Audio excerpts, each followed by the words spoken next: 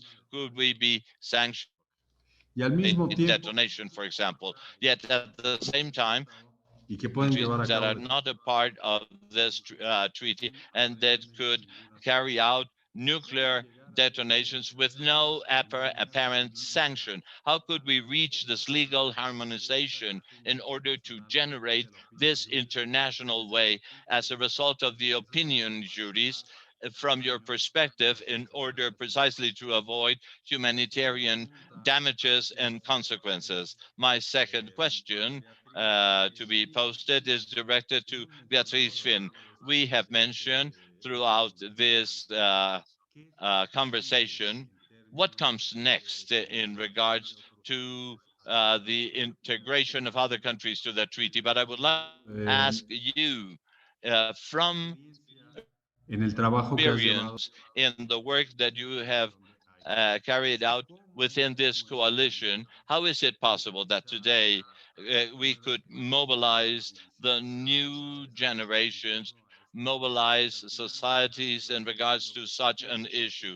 Because what we wish and we aspire is that it will become a universal standard. So what new generations nowadays, as we see it, Necesitamos una we need a new guidelines for nuclear disarmament, or how do you perceive the role of new generations in different societies? I'm talking about the whole world in order to achieve this universality. These are the first two questions that I would like to share.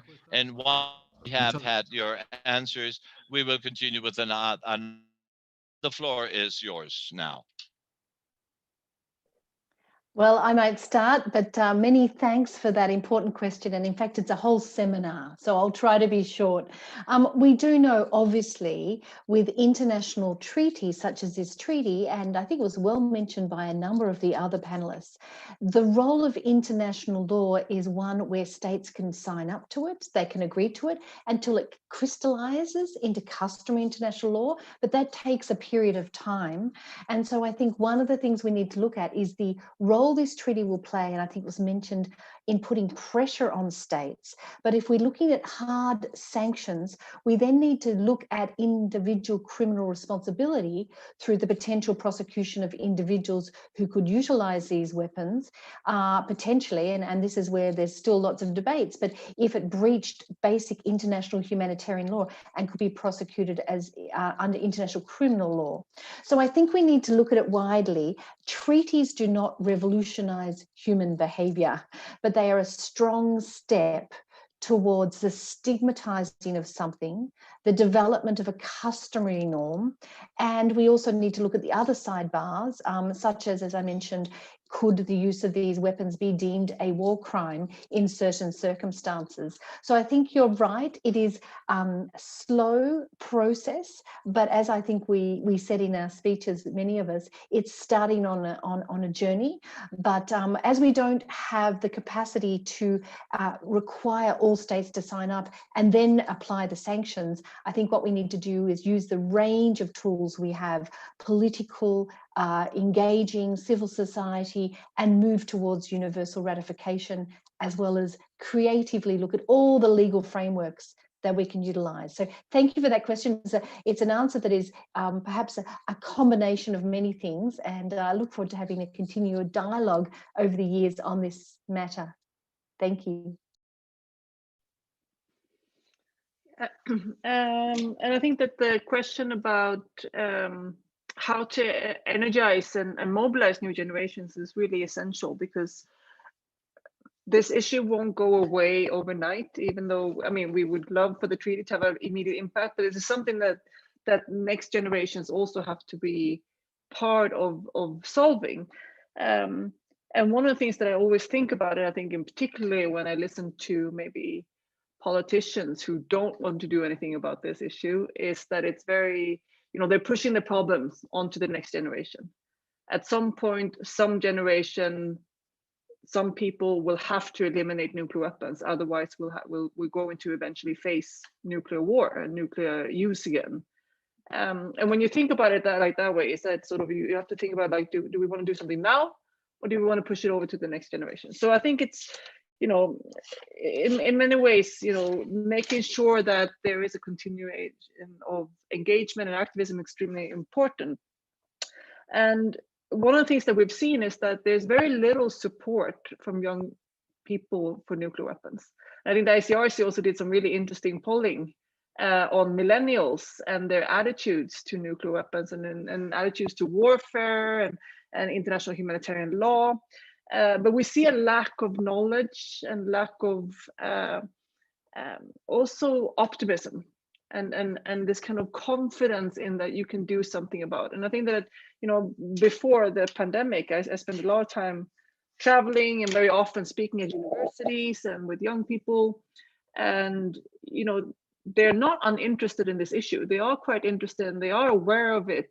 But I think that they are just, there's this kind of hopelessness about this issue. They don't see how they can contribute. And I think that's in part the narrative we created around nuclear weapons. We're so focused on the leaders of the nuclear armed states, on the very technical stuff, on the very geopolitical challenges. And it just, when you are a university student in Mexico or university students in Switzerland or anywhere in the world, what can you do about Putin and Kim Jong-un and Trump or Biden? Or you feel very powerless in that role. But I think that one of the strengths with the TPNW and also the way that ICANN is trying to use the TPNW to mobilize things is to make people feel like they have control over the issue, that they can contribute and they can do something that will build a movement. I think that we see that on climate change, we see that on all these other issues. When people feel like they have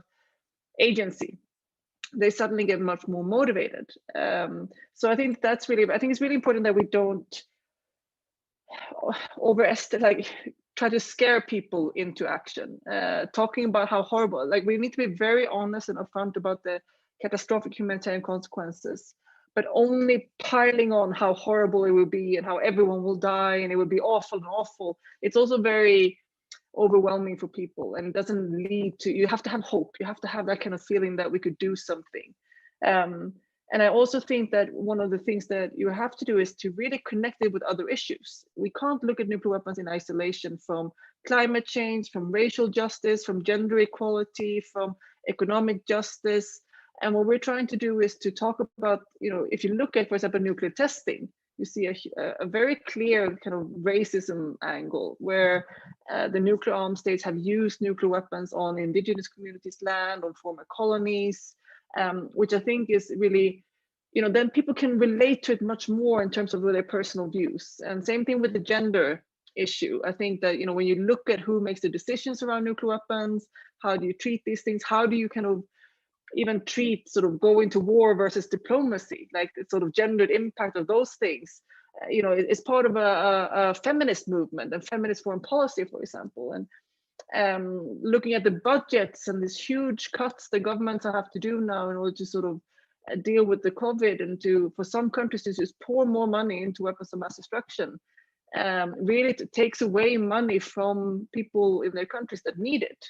Like, for example, in the United Kingdom, where they increasing their military spending and cutting, food for kids, school lunches. They can't afford that, but they can afford weapons of mass destruction. Those kind of, when we connect nuclear weapons to those issues, I think it's much more easier. It's easier for young people to relate to the issue and feel like they can understand the issue, and it's not so technical, it's not so difficult, it's not geopolitical. It's just logic and common sense.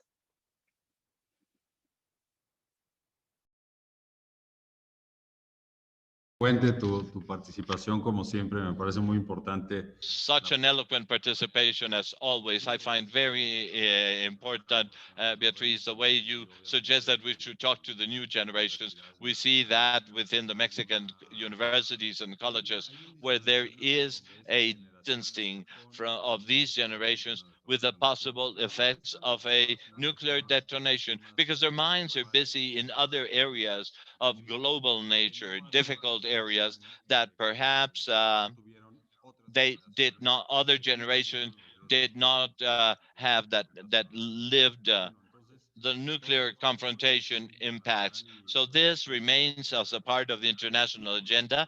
And what is relevant is to create these circles that will continue working in regards to the main goal that is stated by this treaty. Once again, we thank you so much. And let me share two more questions that we received from the audience. The first question is for Eirini from Eddie Roth. The question, Erin, is if the standards and the legal framework of this treaty will reach the non-state actors that have belligerent expectations or the intention of developing nuclear weapons. This was touched in Helen Durham's presentation regarding hackers' risks. But the question is in this direction. And the other question is for Ambassador Sandoval. What comes next in terms of the diplomatic work in New York before the political standards previous to Japan in regards to the dialogue? In regards to the dialogue, how do we set forth the new negotiation terms of this new treaty regarding nuclear treaties, the countries and their allies that are non-nuclear? These are the two questions directed to you, and then we come back.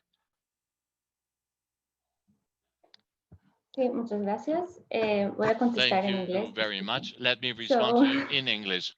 For a change. Thank you very much. Para cambiar. It's a very good question. So I guess the simple way to start is to say that the TPNW, like any treaty, is binding upon the states parties, so the states that have ratified or otherwise joined it. And the treaty creates international responsibility for actions by states, for actions or acts or omissions by states. So primarily it is binding upon states parties. Now, it may or may not lead to the development of customary international law, but this is to be seen at this stage. It is binding on states parties. Now, at the same time, the prohibitions established in the treaty are very broad. And if you look at its first article, for example, it covers acts by any actor. So it prohibits states from assisting, encouraging anyone, including non-state actors, to engage in any activity prohibited by the treaty, or seeking or receiving assistance from anyone. So there are activities that covered in the treaty that cover the involvement of non-state armed groups. There is also, and non-state actors, there is also, as with many treaties, the obligation for states to take legal and other measures to criminalize the actions or omissions that are prohibited in the treaty. So states need to integrate in their own national criminal law prohibitions of crimes based on the treaty's prohibitions. So the treaty does not automatically create individual responsibility, but as Helen mentioned earlier, it imposes upon states the obligation to criminalize the obligations, the prohibitions of the treaty. So based on this, states will then establish in their own domestic legal systems crimes of development of nuclear weapons, of use of nuclear weapons, of transfer of nuclear weapons, for example, and every other act or omission that is prohibited by the treaty. So not directly criminalized by the treaty itself, but states have an obligation under the treaty to make all these acts or omissions crimes. And this, of course, will cover the responsibility of individuals and any actors that are not state actors that perform such activities. Thank you.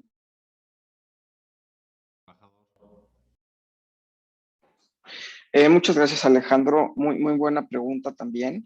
We thank you, Alejandro. A very positive question. Yes, I think it is very important for us to know the legal scope of the treaty. Basically, the treaty is to forbid the weapons access, and the first obligation is to eliminate nuclear weapons and its components. A second very interesting obligation is the relief of the historic victims of nuclear essays and the restoration of the environment in those areas where these detonations took place. And a third important obligation is the obligation to cooperate of all the states of the treaty. So here we have not only a political action where we say we ban nuclear weapons. We all agree with this, and well, let's take a round of applauses. No, there are clear obligations stated for the member states as the ones that I have mentioned. Now, in regards to the current existing regimes, the states to be binding to the new system of the treaty embrace additional obligations in the area of non-proliferation, quite similar or in addition or complementary to the ones that we have in the TNP, and also complementary to the ones that the states have as party states of free zones of nuclear weapons. Uh, as we know, Tonga, Sweden, etc. Now, in regards to international law, the obligations, the new obligations are accumulative. So they are accumulating obligations that will give us the level of commitment and obligations that we're increasing for the states at this point is a greater number. Now, I was saying that this treaty of the ban of prohibition of nuclear weapons is the definite measure of non-proliferation of nuclear weapons, is the absolute prohibition of non-proliferation. It is a definite measure. That is the scope in regards to the question that was posted to us. So I thank you. We thank you, Ambassador. We have been asked now for Renata.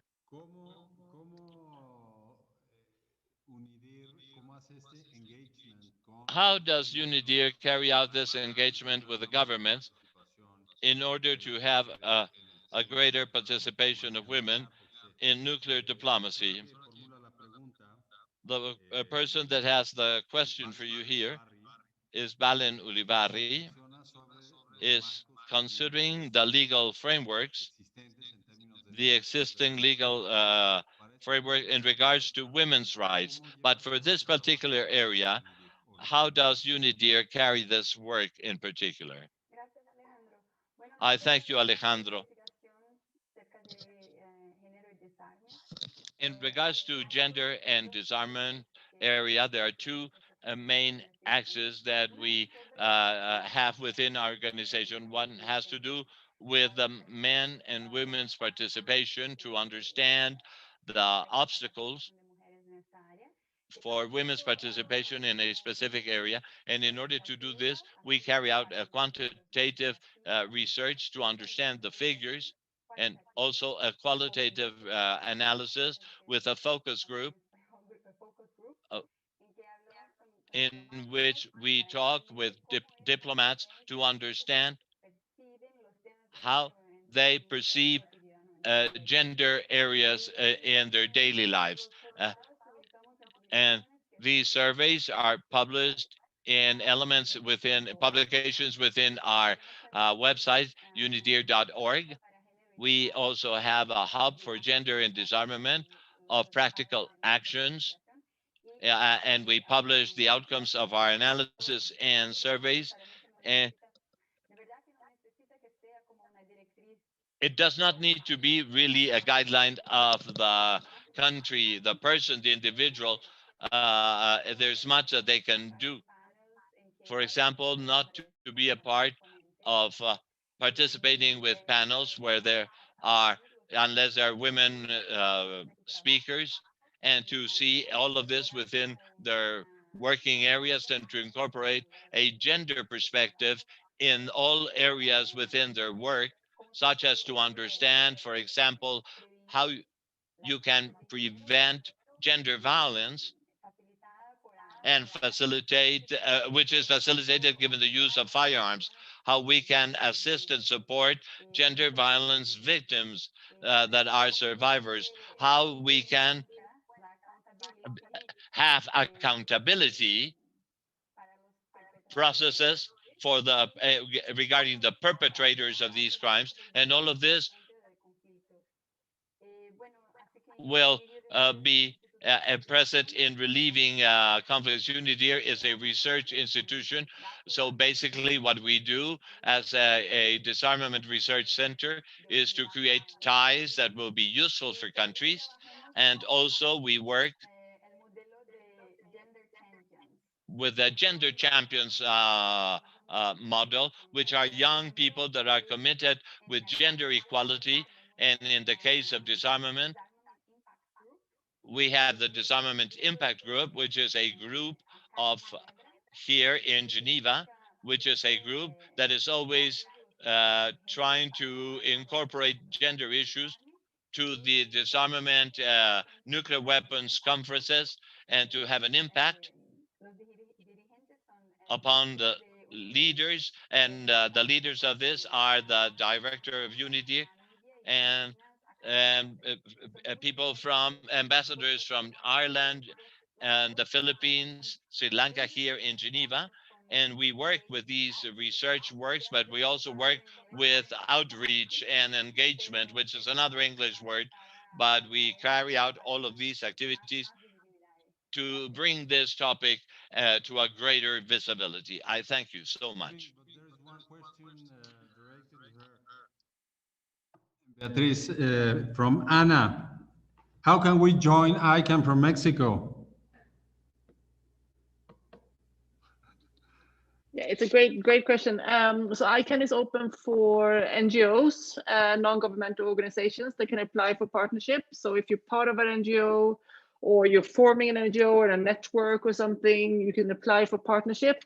If you're just an individual, you can be a part of the campaign as an individual through our email list and follow our website at icanw.org.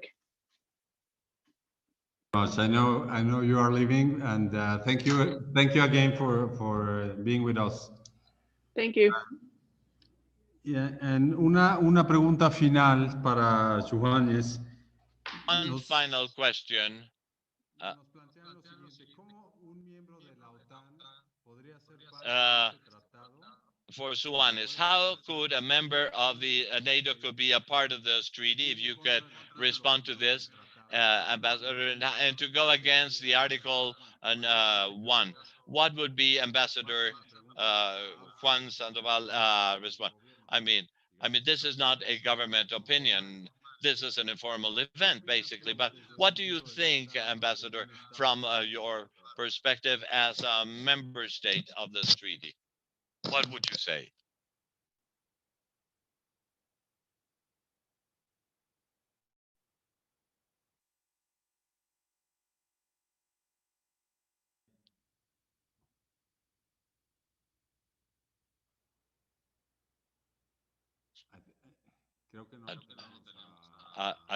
I believe we don't have Johannes. Then maybe I can pass the question for legal expert Helen Durham. How about the member of Quizás, being part of this treaty? Will that will go against Article 1 of the treaty?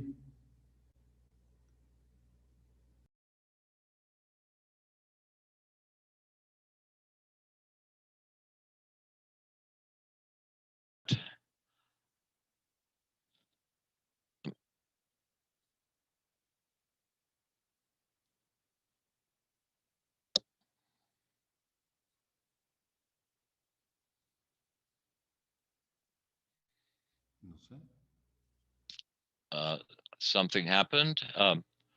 Could you repeat the question in Spanish so I could put it for Mr. Johannes in English? Someone is listening. Is someone listening? Yes, this is. Can you hear me, Helen? Can you hear me? Yes. Yes. Mr. Johannes, can you hear me? This is the interpreter. Yes. Thank you very much. Johannes, the floor is yours.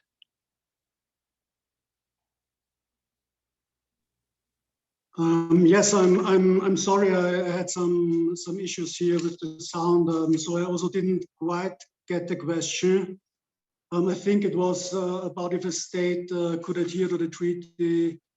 I'm sorry, I didn't quite understand it. Maybe you could ask me again. Sorry about that.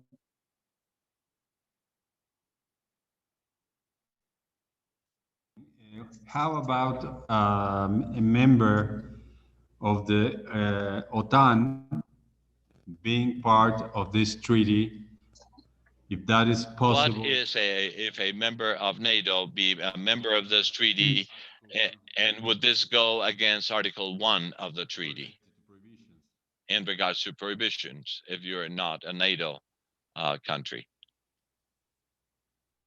Well, I have to admit I'm not a lawyer. I'm not an expert of international law.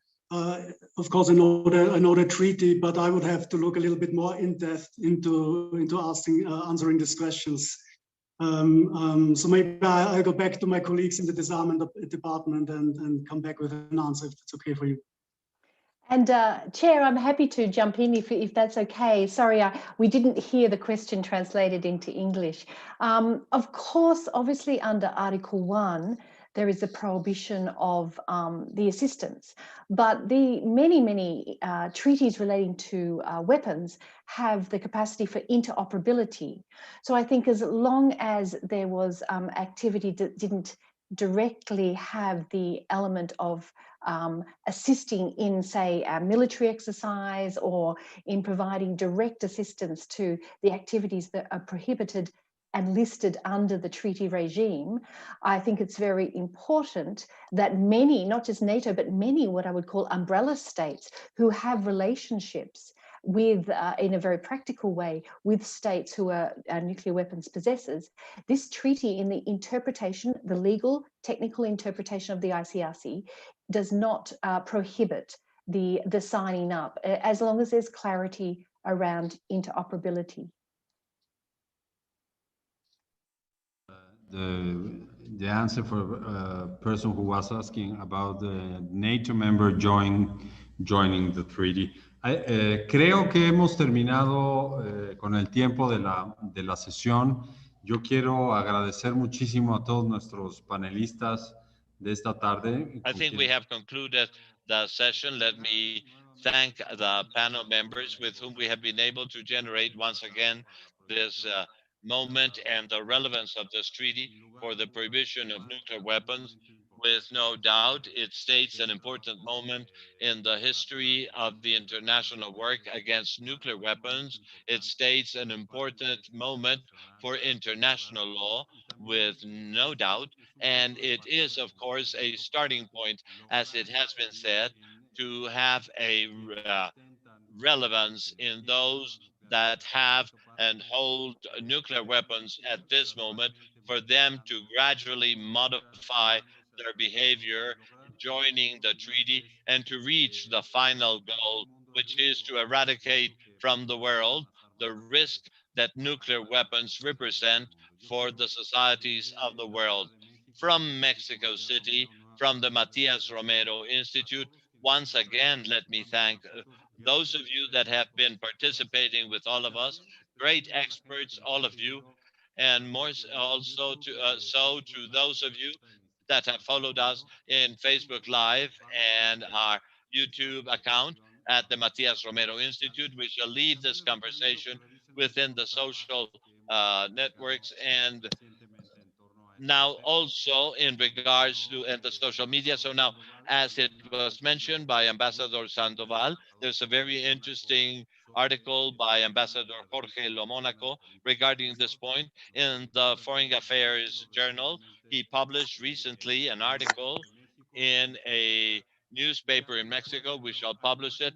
And there is a diplomatic note that Ambassador Bernardo Sepúlveda, that, as you know, was a judge of the International Court of Justice, shares his points of view given the different regimes and the advisory opinion that was requested from the International Court of Justice regarding the legality or not of the use of nuclear weapons. This will be available to you. It's in our social media for you, available for your consulting direct purposes. A last question that came from the public. Where can we get information regarding the treaty? There is a website, a microsite in the website of the United Nations that talks about the treaty, how it was built and the statutes that it has, and additional information. So I think it has been a very interesting event. Once again, we thank you for your participation and attention, and we shall meet again. Greetings from Mexico City. Thank you so much. Thank you. Goodbye. Thank you. Goodbye. Thanks. Goodbye. Bye. Thank you.